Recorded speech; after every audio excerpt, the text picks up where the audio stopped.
jaa ngeen jëf nuyu naa leen voilà maa ngi door a gis bind yi écriture yi tout ça hein. Yes l'équipe est là tout le monde est là est-ce que mon équipe est là est-ce que sama team ñu ngi fi est-ce que ñoom gars yu baax yi est-ce que ana Papi Mercurial Diop ana Sakina ana Baba ana Marginal Mécontent ana tout le reste ana Amadou Cissé mon frère ana ñeneen yi tout le monde di leen ziare ñeen ñëpp. Ouais, Maria Rosa, ñu ngi lay ziar merci beaucoup. Partagez-moi ce live, partagez. Partagez-moi ce live. J'ai amené le tableau. Donc, vous savez quand le tableau est là, qu'est-ce qui se passe? D'accord? Donc, on va parler. J'ai amené le tableau. Tableau bi, ça y est, moko génné rek, jaaxum amna, on doit expliquer des choses. Donc, on va parler. Le tableau est là. Partagez-moi ce live et venez écouter ce que j'ai à vous dire. Et on va comprendre quelque chose. What's up, Papi? Papi, waxal gars yi ñu dugg partager live bi, wol Marginal ak gars yi, wol tout le monde là et faites le nécessaire. Et puis fais aussi en sorte qu'on puisse le couper et le mettre sur la chaîne comme d'habitude. Donc je vais essayer de faire court, précis, très rapide. D'accord? J'attends qu'on ait un petit peu de monde. 1 minute encore et puis après on va commencer. nuyu naa ñëpp maa ngi sant ñëpp di gërëm ñëpp di leen nuyu seen tur ak seen sant man la Madieye sant Diop donc comme d'habitude ñu may woowee wala di ma dàkkantele el professeur wala le professeur voilà c'est moi Madieye donc tey live bi dama ko prévoir woon pour ñi nga xamante ni ñoo jàpp nit dof maanaam ki ñuy wax The Realist pour man du yoon du dëgg te teguñu ko fenn te vraiment tooñ la bu weesoo tooñ ça veut dire que c'est du manque de respect total. Donc c'est du manque de respect à sa famille, à lui-même. C'est justement de la dictature, c'est de la répression. C'est pas normal de mettre ce gars-là en prison. Il a rien à faire en prison. Et je me suis promis que nit dof sera plus goré que moi. Il du ma gën a goré. Donc de la même manière qu'il s'est mis sur le terrain à s'exposer, à parler comme il a parlé pour défendre les Sénégalais et le Sénégal, bah je me dois moi aussi de défendre cette même cause quand lui il n'est plus là. Parce qu'il a donné tout son être, il a donné tout son âme, il a donné tout son cœur dans la vérité. Et je supporte Nit Doff et j'encourage Nit Doff depuis le début. Lui et moi, je vous avais dit, on s'entendait, on se parle, donc on se sait. Et donc pour cette raison, je ne peux pas, en tant que lion, comme lui il est, céder ou laisser le combat pour un autre ou quoi que ce soit. Depuis le début, je vous avertis. Depuis le début, je vous parle. Depuis le début, je vous dis des choses, mais personne ne nous prend au sérieux. Vous ne nous prenez pas au sérieux. Vous me prenez pas au sérieux parce que damay woote sama bopp ni ceddo la, damay woote sama bopp ni dama gëm sama bopp, damay woote sama bopp ni dama gëm sama cosaan, gëm sama aada. OK? Dama leen woon ni man dama gëm nit ku ñuul. Je vous l'ai toujours dit et je le dis depuis le début. Ça fait 7 ans ñuy def live musuñoo teggi yoon. Seetaanu leen ñu, vous n'êtes pas venus nous voir, vous n'êtes pas venus nous encourager. Aujourd'hui, le live est nombreux, hein. Il y a beaucoup de gens qui viennent nous voir, comme par hasard. Parce que le divertissement que vous suivez vous a peut-être mis un petit peu en mal. Moi, madame, c'est Mola Morgan, n'est-ce pas? Donc,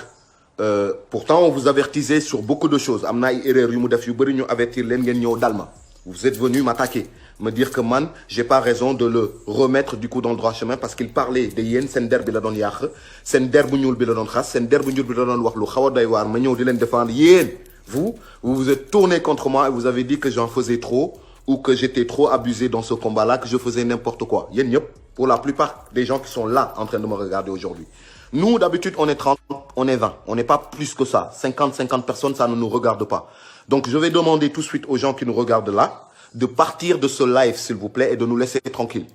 Ousmane, Papa Cissé, jàpp ci, Papi, jàpp leen ci. Génn leen live, ngeen dem seet, li ngeen doon seeti d'habitude, et vous nous laissez tranquilles, s'il vous plaît. Ousmane, dàqal ma gars yi. Xaw ma da nga leen di bloqué xaw ma nañu génn fii. On veut pas d'eux. Allez voir la vermine là-bas, allez vous divertir là-bas. Nous, on n'a pas le temps pour ça. D'accord?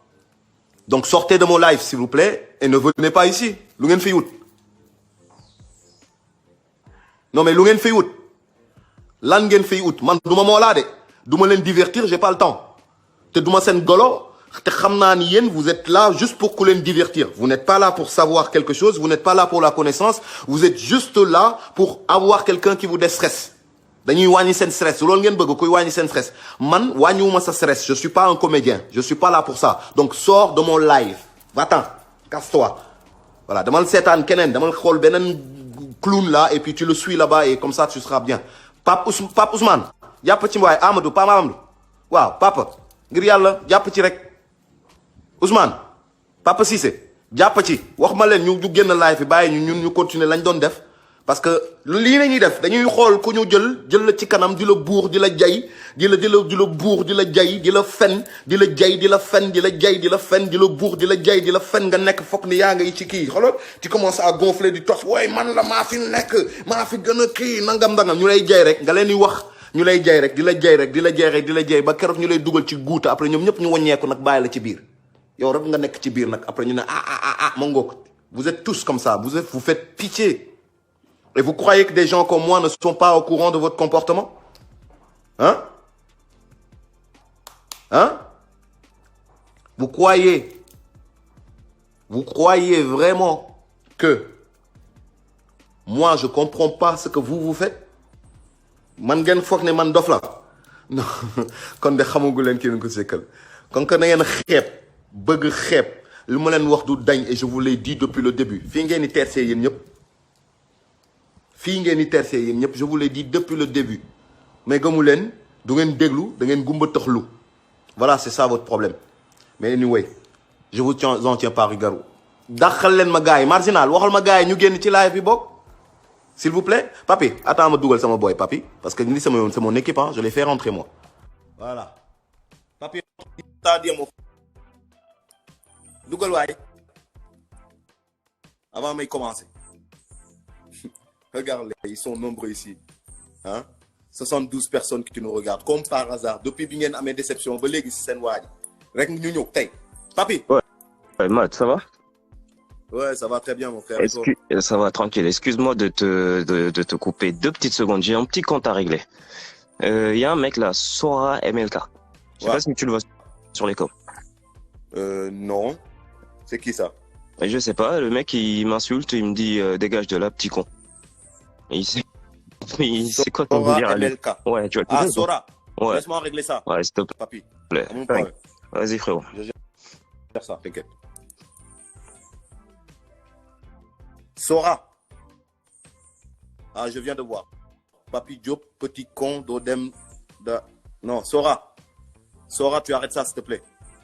J'ai pas l'habitude de te bloquer. Tu sais, on se connaît, tu viens dans les lives depuis un moment. Donc, tu arrêtes ça tout de suite.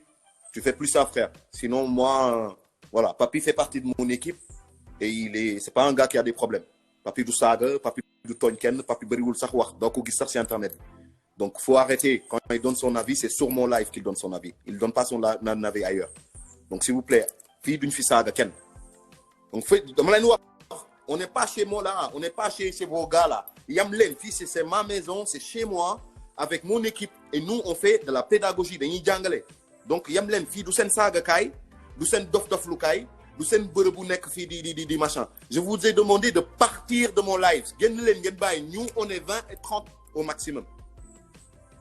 D'accord?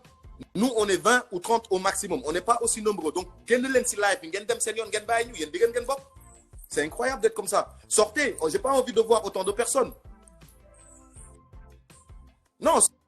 soxoruma Serigne Layen bi mais sëñ bi. En fait, non, quand même, man, je suis pas fou. J'ai vu leur comportement.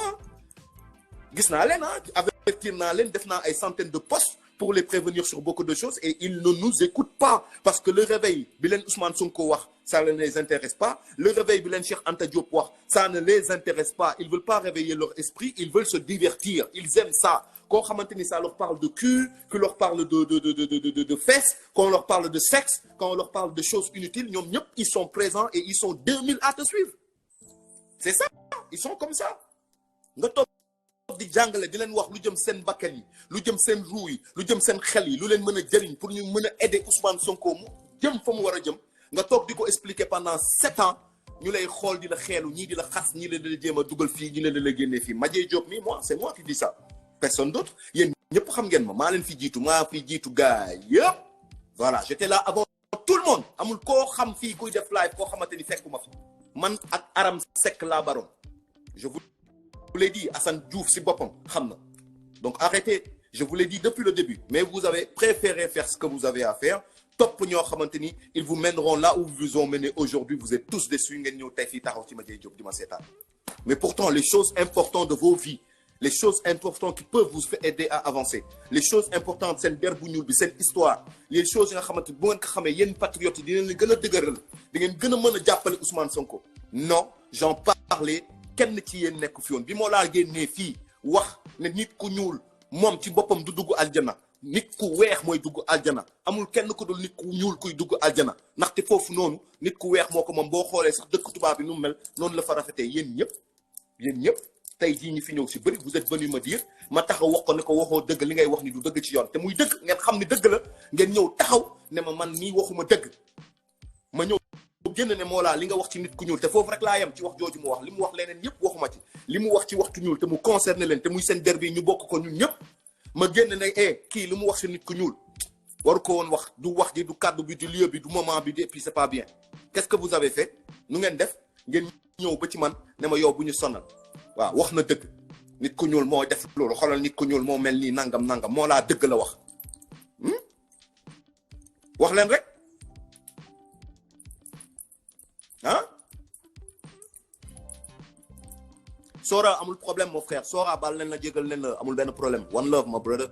Sora on t'aime bien yoo xam nga ñun fii on est cool donc amul benn problème Sora ok jaajëf waay nii la rek tu vois rëyuloo wàccee nga sa bopp jégalu nga et puis ñu fàtte affaire bi donc garaawul bu weesoo loolu ñii la ñuy def fii ñun ma dindi lunettes yi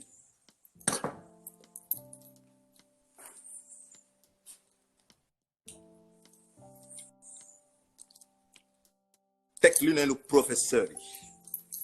waaw Sora on est ensemble brother y a pas de problème amul benn problème fii man sama équipe marginal Sakina ak Baba Nego ak Gelowar Mbay ak Ndeyfa ak mun naa wax sax soxna Xadi bu passif ak keneen ak keneen mun naa leen ne ay nit yu baax leenu yoo xamante ne ñu am yar am teggin kenn du saaga kenn ci ñoom doo ko dégg mu wax bu ñàkk teggin wala mu wax lu guddul noonu te ku ci nekk ci ñoom am nga xel waaw lu mu néew sama équipe la ma xamal la ko donc amul benn problème ñun amuñu problème boobu quoi donc jaa ngeen jëf tey nag dama leen doon donc wax ci li nga xamante ni moom la moo laa ak def ak aussi laalaale ni ñu koy waxatee laalaale suñu noon yi mooy waa Benno Bokk Yaakaar donc on va parler un petit peu de ce Mollah Morgun de li mu def du ñu wax nag ñun man Madiaye je ne parle pas de la personne je ne parle pas d'une personne du ma toog di wax ci doomu aadama di wax ci nit ki ci boppam maanaam nit ki nu mu mel wala nit ku ay jikkoom wala yu demee noonu loolu taxuma jóg ñun on n'est pas bas on parle pas de la personne moi je vous parle de science man loolu laay def damay jàngale prof la donc déglu leen li may wax bu baax ñun dañ lay exposer loo xamante ni c'est factuel kenn mënu ko dénni yéen ñëpp mën ngeen si teg seen bët donc il y a des questions qui se posent par rapport au comportement gis ngeen yéen ñëpp du ma ñëwaat ci li mu def te du ma ko ñëw di ko jukkiwaat fii ngeen ñëwaat di ci am lu leen naqari wala lu leen di naqaral donc je vais tout simplement vous dire yéen ñëpp déglu ngeen ko lu mu wax te kenn ku nekk ci yéen donc on va commencer top départ jëlal sa carnet nga noté maa ngi commencer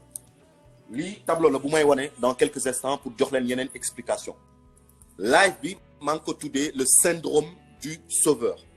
bind leen le syndrome du sauveur damay faral di wax su may def live man Madiaye ne ñi ñi jël carnet jël leen seen papier ngeen commencer noter voilà lu ma fi wax ngeen noter ko parce que man du ma waxantu caaxaanuma merci beaucoup alors le syndrome du sauveur noonu la live bi tudd noonu laa ko tuddee lu tax le syndrome du sauveur dinaa ci ñëw léegi dafa am lu ma bëgg expliquer en wolof ci diggante bi Mollah Morgun ak li nga xamante ni moom la jot a jëflanteeg le monde politique ak le monde bi nga xamante ni moo nekk ci réseaux sociaux yi di ko seetaan Mollah Morgun nekkoon na koo xamante ni doon na yëngu ci wàllu woowu jamono yi ñu tolloon nii dem ci ba am ci doole yéen ñëpp gis ngeen samay publication yu ma ko publier di ko encourager mais aussi gis ngeen samay publication yu ma génnee aussi di ko dal par rapport ak li ma waxoon ci der bu ñuul donc Mollah Morgun nekkoon koo xamante ni man il m'impressionnait de par sa psychologie et de par sa force psychologique par rapport ak quoi ma doon wax loolu ma doon wax noonu ci poste yi c'est par rapport ak li nga xamoon ne daloon na ko ci këram muy waa këram dañu lakk seen kër lakk kër papam te ci biir kër gi amoon ay xale yu nekkoon ci biir amoon ay grand frère am yu nekkoon ci biir wala ak seen i njaboot wala seen i jabar ñu daal di lakk kër ga teg fa ay pneu wërale ko daal di lakk kër ga. Mollah Morgun def live bu mu defee live mu daal di am ay mbokkam maanaam frère am ak ay benn papam dugg ci live bi. Première analyse bi ma njëkk def li ma njëkk choqué à l'époque c'était la manière dont il a parlé à son père en live yéen ñëpp ngeen dégg ko du ma ñëwaat ci loolu parce que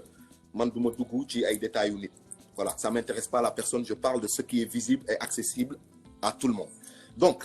amna nu mu waxé ak papam ce jour-là. Vous avez vu ce live-là, vous avez entendu. Amna lu papam wax ce jour-là. Mais amna lu gëna choquant ci lolu moy la relation qu'il a eue avec son frère. Mom ak frère am wax nañu. Mom ak frère am waxtaan nañu ci biir live bi ngeen déglu ko muy wax ak frère am. Amna benn moment ñu échangeante parole. Di nga constater que ni dafa am benn fissure bu am benn fissure fraternelle c'est-à-dire que ci biir kàddu yi ku nekk wax na sa morom ne la faalewuma la boo deewoon itam man pareil pour moi Mollah njëkk ko jiite daal di fësal ni carrément ni man sama xeex laay nekk sama xeex bi xooluma ci pap xooluma ci yaay xooluma ci mbokk xooluma ci kenn sama bopp ak sama bakken laa ci teg ok ba tax na bu fekkee ne yéen am na lu leen dal Sénégal bu fekkee ne yéen am na lu leen dal Sénégal donc du coup Marginal réponds pas on continue c'est pas grave hein on se concentre donc bu fekkee ne am na lu leen dal Sénégal seen responsabilité la yéen gérer leen ko man maa ngi fii def sama combat d'ailleurs sax ñi leen attaqué ñoom ils ont été très bas parce que mu neen na ñëw attaqué ma man mii Mollah au lieu que ñuy ñëw di attaqué ñoo xamante ni ils ont rien à voir avec ce combat là donc limite frère am bi na ko mais woy yow tamit bu la fa dara dere ñun suñu yoon nekku ci boo fa deewoon tamit suñu yoon nekku ci moom mu ne ko woy man su ngeen deewoon su ngeen kii woon sama yoon nekku ci et tout vous l'avez tous entendu c'était choquant mais malgré que ça soit choquant yéen ñu bëri ci yéen ngeen continuer ko di ko encourager di ko accompagner man y compris d'accord ma continuer de encourager parce que dama ne problème familial la problème personnel là c'est son problème avec son frère ou avec son père ça le regarde ça ne regarde pas et puis bon il est psychologiquement fort mais bi nga xamante ni lakk am na ci këram ba ñu lakk këram warale ko ay pneu lakk ko ay xale nekk ci biir ma génn ma ne def poste ma ne le fait que ñu lakk këru Marginal boobu pardon ñu lakk këru Mollah Morgun ay xale nekk ci biir c'est extrêmement grave parce qu'il y a des enfants qui sont impliqués dedans moi c'était ça qui m'avait choqué c'était surtout que en fait c'était une tentative de meurtre bu leer dañu bëggoon asphyxier ay xale wala toute une famille wala voilà c'était clair et net parce que ay xale ñu ngi woon ci biir et là c'était vraiment criminel et sa réaction justement ce jour-là par rapport au fait ak ni mu ko doon jëlee à la légère ni mu ci doon reetaane man ça m'avait flingué la tête maanaam dama ci doon gis sama bopp genre dama doon wax ni kii soit yëgalul bopp daram moo tax ma ne Mollah yëgalul dara yàpp yaramam wala bopp ma ne Mollah Morgun il est tellement fort psychologiquement qu'il arrive à comprendre justement le jeu psychologique de l'État et il peut justement contourner leur jeu psychologique et il est là toujours sur le terrain et la tête entre les épaules je me suis dit waouh quelqu'un qui fait ça wax dëgg yàlla nag ku mën la ku am bopp la ki yàlla may na ko parce que nit koo xamante ni da nga nekk ci xeex ñu jël sa kër waajur fi sa papa nekk ak sa yaay wala fi sa mag nekk wala sa njaboot nekk foofu ta famille en tout cas ñu lakk ko ay nit mënoon fa dee te toute ta famille nga taxaw télé wala taxaw jël sa caméra teg naan man sama yoon quoi je m'en fous quoi et puis anyway quoi ba xam nga loolu la fa kërëb bu la wax nga ne bakkan bi moom ma ko jaral combat bi jaral na ma ko d'accord tous ces risques là qu'il a pris pendant 1 an presque di wax ci réseaux sociaux yi di défendre Ousmane Sonko ba génnee fi slogan Sonko ku ko sànk sànku Sonko ku ko song sànku Sonko ku ko song sànku tout ce combat là que Mollah Morgun a fait nekk ak yéen di wax ak yéen nekk ak yéen di leen sensibiliser sur beaucoup de choses def ay erreurs yu ndaw ñu rectifier ko par-ci et là ñun ñëpp ñu nekk ci gannaawam di ko encourager pour que Mollah Morgun mun a ñëw du coup comme il avait déjà pris le devant du combat jël ko gën ko porter ñu gën a mën a topp ci gannaawam parce que on croyait tous comme yéen comme man qu'il était sincèrement sincère au fond sincère ñun ñëpp loolu la ñu foogoon man mi y compris c'est pour ça gisoon naa ay faayam gisoon naa ay erreuram mais comme que ci combat la ñu nekk comme que ci xeex la ñu nekk du ma gis koo xamante ni day jàpp ci combat bi dégg nga man may ñëw di ko faagaagal ci yoon bi c'est pas normal de faire un truc comme ça donc malgré que j'ai vu ses défauts dafa am benn défaut bu mu laal rek dafa am loo xamante ni du mu laal te loolu waruñu ko bàyyi mu jàll parce que ça fait partie du combat muy bi mu waxee ba wax ci der bu ñuul mooy li ma leen wax sànq ci waxu aljanna beeg yooyu noonu ak der bu ñuul ak tubaab bi tu vois donc j'ai réagi mais bi ma réagirez, je vous ai vu comment vous avez réagi, vous. Aucun d'entre vous n'a réfléchi. Personne, comme d'habitude. Vous êtes tous dans l'émotion, dans les sentiments. Non, nous ngeen mel, kenn mënu ci dara. Réflexion moom, beneen affaire la pour yéen. Ah, c'est trop difficile pour yéen. Mais sentiment ak xëtër moom, ça c'est pour vous. Voilà. Mais bi ma koy wax, yéen ñëpp, pourtant yéen laa doon défendre. Seen der bii laa doon défendre. Dafa waxoon wax ju ëpp, ju dégg dayoo ngeen nangul ko ne wax na dëgg. Ne man mii, man maa ëppal. Wala man mii maa réer, wala man mii maa nekkul ci dëkk, wala man maa yokk lu ci yokkul, wala ci bokkul. OK? Comme d'habitude, je vous ai laissé. Te du tey ngeen yàgg di ma tooñ man ma jëy. Du tey. Yàgg ngeen maa wax ni daa dof ak yàgg ngeen maa wax ni bi ma ñëwoon ci ay live am di leen wax ci Covid, ci vaccin yi, ci leneen ak leneen. Yi Mollah Morgun ak ay njojom taxaw yéen ñëpp ñi nekkoon di ko seetaan tey jii taxaw ne man mii waxu dof laay dof ay dof laa wala waxu yu kii laa def yéen ñii ci live Mollah Morgun bi. Teguñu ci 2 semaines 3 semaines xaw ma Covid bi def leen na ma ko waxee mot par mot yéen ñëpp. ngeen ñëwaat sama laaj naan ma Madjey ñu ngi jéggalu baal ñu bi ngay wax ñun comprendre ñu woon yow non da nga xamoon kii rek kërëb nangam pardon ñun xamuñu Mollah ci boppam woo ma jéggalu ne Madjey non franchement wax nga dëgg de ñu ngi jéggalu de grand wax nga dëgg Madjey ni nga ko waxee yëpp noonu loon Mollah si boppam seen kanam yéen ñëpp man dellu man après ma ne leen garaawul amul problème nekk ca la ma nekk di liggéey sama liggéey ak samay njëg ñuy avancer nag waaw ñu bàyyi leen nag ci biir ak seen liggéey waaw ma nettali leen li ma leen nettali wax leen xeex bi na ma ko jiitee woon ak na ma ci doon xeexee ba ànd ceeg Jiji ba dem Toulouse ba jàkkaarloog Macky Sall nettali naa leen yéen ñëpp na mu fa demee woon ah ba gars yi ñëw jàpp ma song ma di ma dóor ba nu mu fa demoon lépp je vous ai expliqué ba tax ma jël wàll bi ma jël mooy aujourd'hui je fais le travail que je fais c'est-à-dire un travail d'enseignant un travail pédagogique pour yee xel yi pour que le combat soit plus opérationnel parce que nit ñi bu ñu amul xel ils peuvent pas déceler justement les pièges du système et les pièges de l'État ou la partie au pouvoir xel mooy lépp si tu n'as pas de cerveau c'est chaud dégg nga dëgg mooy mujj Ousmane Papa Cissé dëgg mooy njëkk mooy mujj te ñun si dëgg la ñu taxaw depuis le début kenn fenul ci ñun kenn nekkul ci ay fen ci ñun waaw depuis le début ñu ngi nekk ci ñu gëm wax dëgg te yàlla tax te c'est ça qui nous a maintenu là voilà duñ fi nekk di waat duñ fi nekk di justifier vous faites ce que vous voulez vous êtes pas là pour nous xam nañu ko man du ma leen divertir du ma anti stress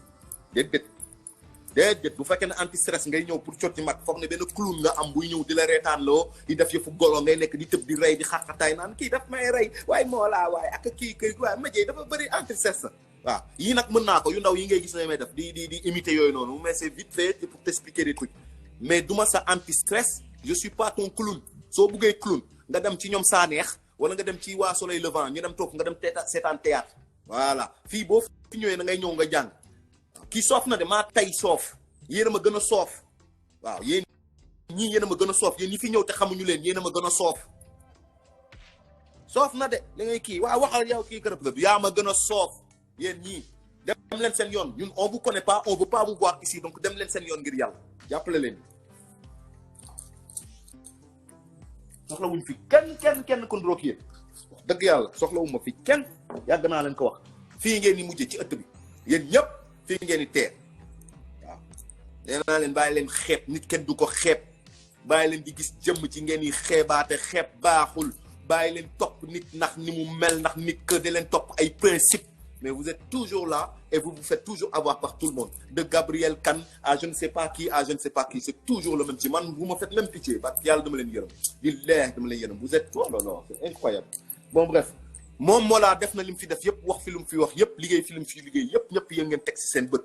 mais mu dem ba mu yàgg xëy ba koo démb wala démb mu génnee ni mu génnee wax li mu géex nii lenn ngeen ci mën a jàng lenn ngeen ci mën a jàng mooy wa ilaa boo amoon sax sa noon gis nga sa noon Mollah yow laay wax lii gis nga sa noon soo amoon sax dossier ci moom te mu leer na ni sa noon la nga xam ni kii sa noon la wóor na la ni kii yow xam nga non je suis pas comme Mollah Aminata Baw yow mii yàlla ñu xamul yow yaay mel ni Mollah donc yow mii la ñuy jëlee fii ci live bi man dama lay bloqué de da ngay génn de Aminata Baw xamuñu la musuñu la gis fii ok donc ne viens pas di ñu wax ay wax yu kenn xamul dañ lay génnee ñun bu ñu mel ni Mollah on n'essaye pas de faire comme les autres et puis Mollah ku baax la d'accord ma xamal la loolu il a fait ce qu'il a fait ça le concerne Mollah il est pas mauvais il est très intelligent ok donc yow mii la ñu xamul Aminata Baw donc le prochain commentaire on t'enlève d'ici et puis tu sors parce qu'on te connaît pas on t'a jamais vu merci xamuñu li ngay def nii ñun on connaît pas ça hein. On est pédagogique on travaille ici hein. On est sérieux donc ce yi ngay def nii boo ko defetee la prochaine fois j'appuie juste sur effacer bloquer et puis tu sors aw ma ci kersa c'est comme ça waaw bi ñu doon jàngale di baax di def yëf yi nice foo ne woon ah dañu doon seetaan waaye doon ñu woon seetlu ah moo taxit bul ñëw fi nag di ñu indi say opinion toogal rek seetaan jàpp sa ñaambur jërëjëf merci beaucoup donc moo laa def li mu def yëpp bi mu defee li mu def yëpp nag non dañuy nettoyer ba mu set Abdou Ba lépp la ñuy raxas ñun fii ay pollution soxlawuñ ko man j'ai pas besoin de ces petits êtres là waaw ñoo xamante ni yàq rek la ñu mën topp ñu ni di leen jay di leen pousse ñuy dem ba ci miir ba di yàq seen bopp di yàq liggéey bi c'est eux là ñoom ñooy ñëwaat fi pareil di la yàq di la pousse di la jéem a xool nan lañ waaye ma jëy noonu na ngam pour jéem la yàqal pareil donc je vous dis xamee naa leen xam naa leen soxlawuma leen dégagez de mon live bu leen ma sax suivre faf parce que bugguma leen suivre bugguma ngeen suivre ma donc génn leen sama live et allez voir ailleurs c'est tout je m'en fous Aminata j'ai pas de sens de l'humour avec des gens comme toi donc regarde ce que je vais faire je vais t'effacer comme ça di nga gis ni je caaxaan pas voilà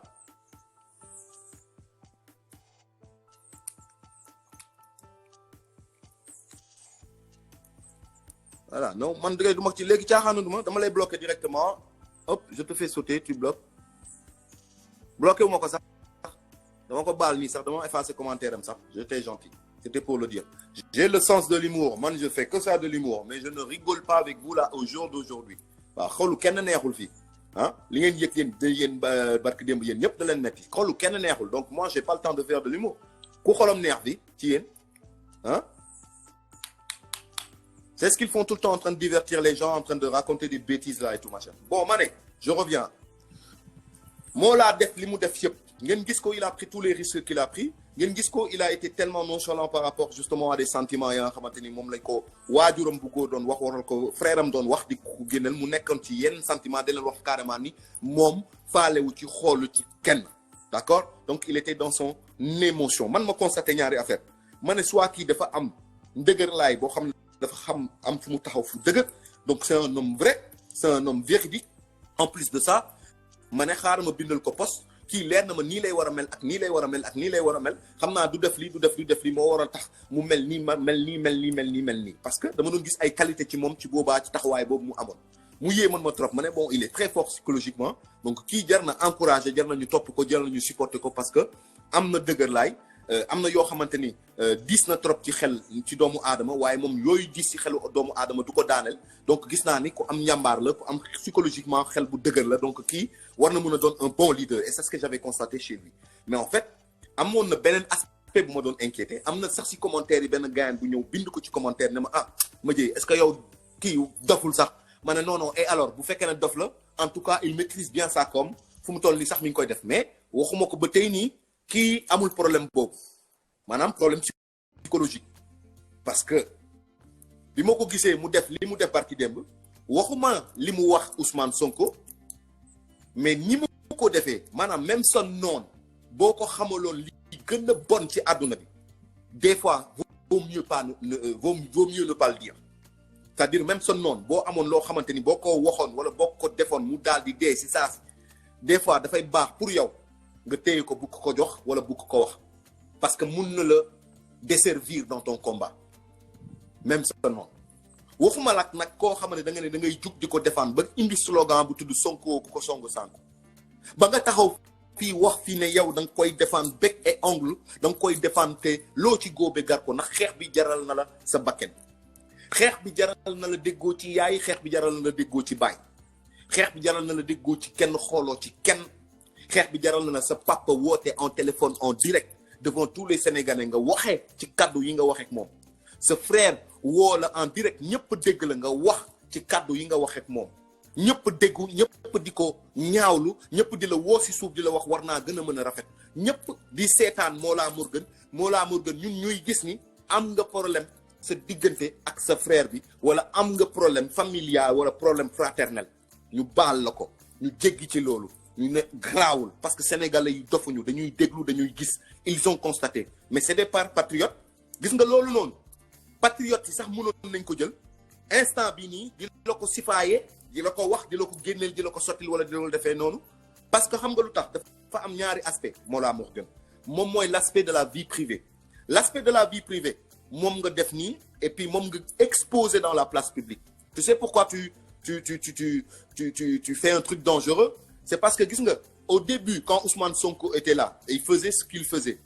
am na ses détraqueurs et puis la partie au pouvoir qui sortait et qui disait que c'était un wahhabite que c'était un musulman extrémiste que c'était un gars ba nga xamante ni bu fi toogee day daal di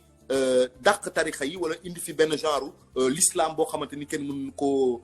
ko digérer wala ñun sénégalais yi xamuñu ko d'accord donc il allait faire un truc pareil yow nga ñëw si sa bopp yow nga ñëw défendre ko ak keneen ku mel ni yow ak ñu bëri défendre ko ne non Ousmane Sonko c'est pas un quelqu'un qui indi benn tarixa wala benn religion bu bees wala c'est pas un wahhabite wala affaire demee noonu pourquoi parce que la religion c'est quelque chose de personnel donc ça n'a rien à voir avec la politique donc on disait aux gens qui attaquaient Ousmane Sonko à l'époque sëñ bi on lui disait non vous ne pouvez pas attaquer Ousmane Sonko en parlant justement de sa religion disant que ouais le gars c'est un wahhabite il peut pas exercer donc les pouvoirs politiques parce que c'est un wahhabite ñu ne leen déedéet sa religion et ses croyances c'est quelque chose de personnel et donc les gens ont vite fait abandonner ce débat et donc le terrain est devenu libre pour Ousmane Sonko et tu ne t'entends plus maintenant les gens dire non wahhabite la wala musulman la extrémiste la wala ibadou la wala affaire demee noonu c'est plus le débat maintenant parce que c'est un truc personnel d'accord loolu moom mooy li nga bëgg a wax ni moom nga bëgg a waxal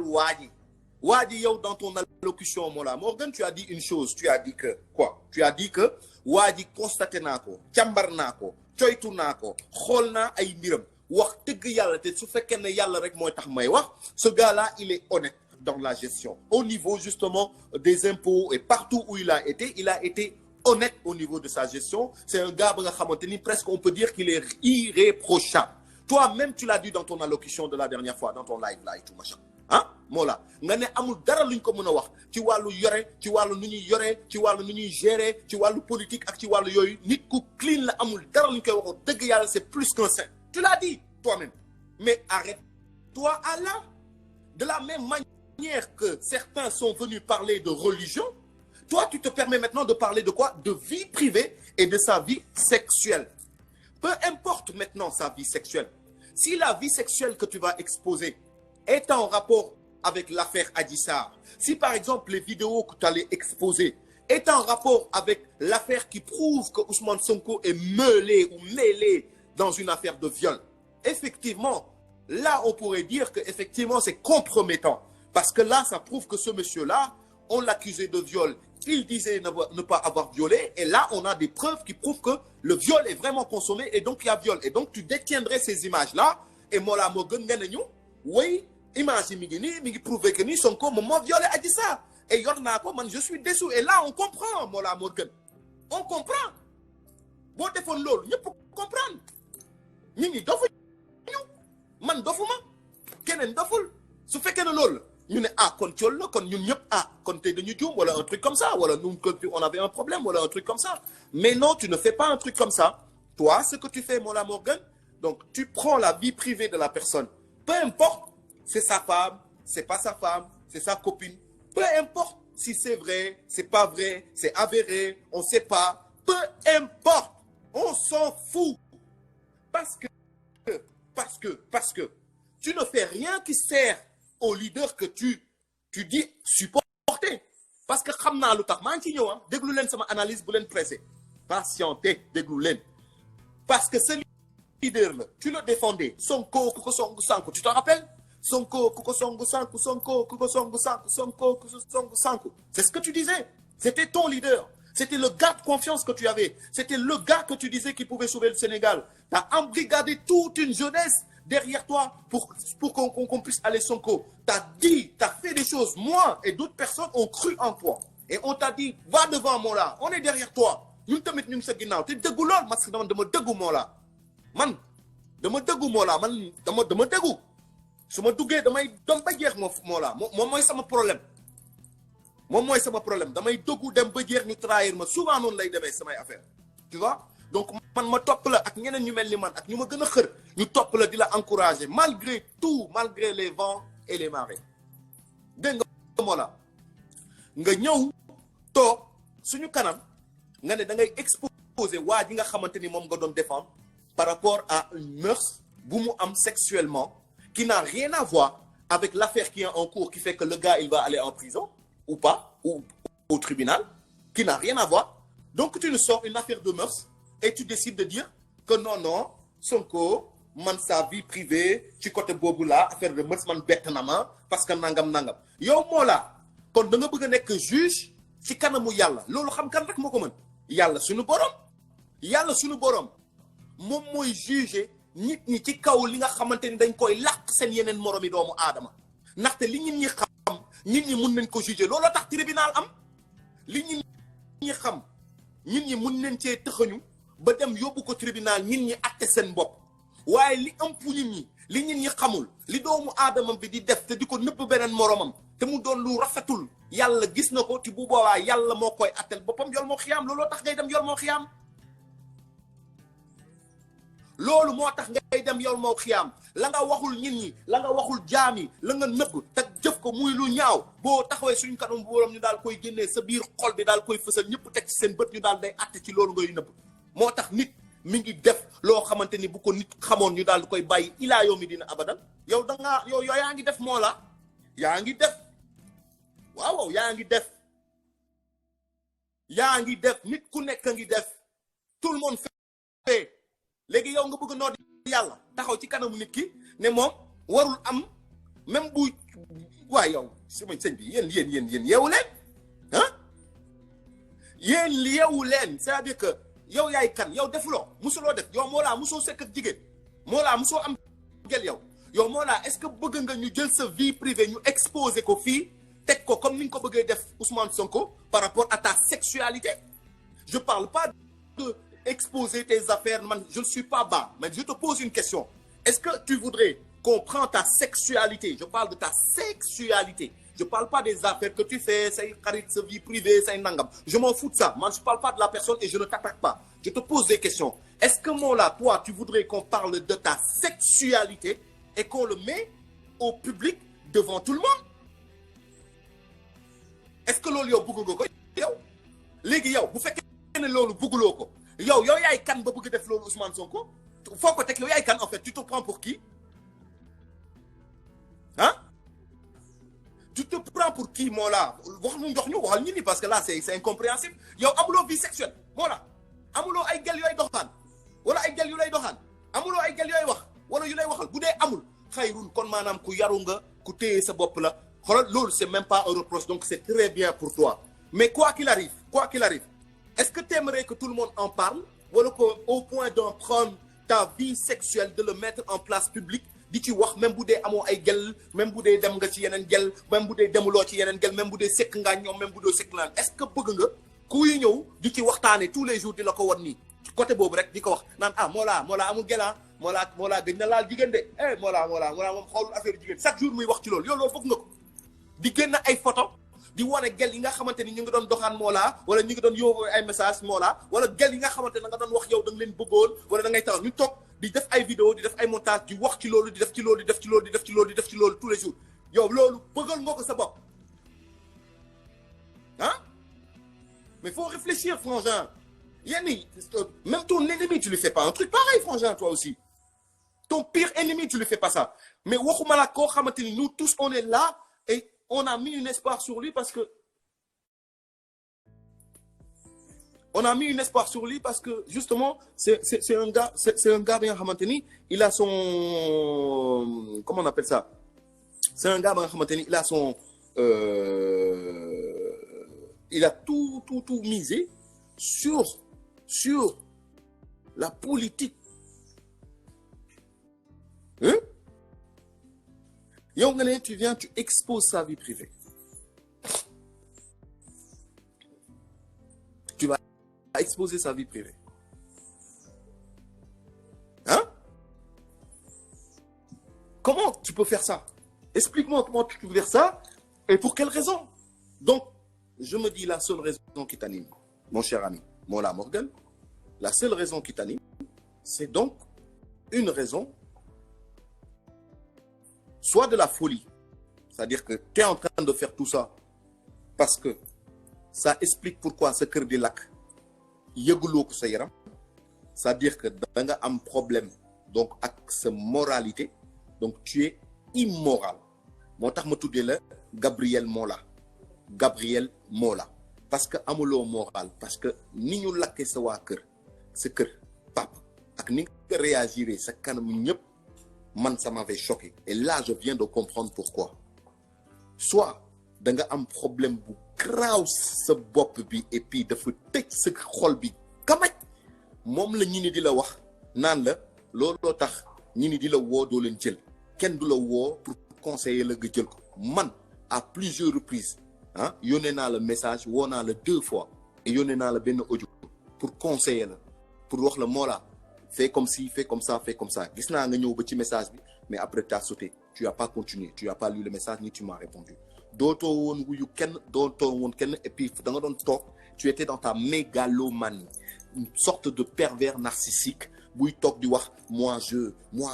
man la yàlla may maa fi gën a muus Sénégal ba mu daj man maa fi gën a muus c'est moi le plus intelligent de tout le Sénégal c'est ce que tu disais Sénégal ministre yi club yëpp maa leen gën a muus c'est moi le plus intelligent de tous les Sénégalais l'ego le moi à chaque fois que tu le faisais tellement tu le faisais Mollah les gens qui te regardaient ça commençait à les exaspérer ça les saoulait di la déglu ngay toog naan man maa fi kii ñi ni mënuñu woon parce que ñi ngi doon commencer di gis ni kii il a un problème avec lui-même besoin de reconnaissance maa ngi ñëw ci yow de tableau baa ngi nii de je fais juste un petit résumé et je vais te dire pourquoi je te dis le live s'appelle le syndrome du sauveur et je vais vous expliquer des choses vous allez comprendre pourquoi il a réagi comme il a réagi et lan moo ko motivé donc je disais ñaar ñi moo koy motivé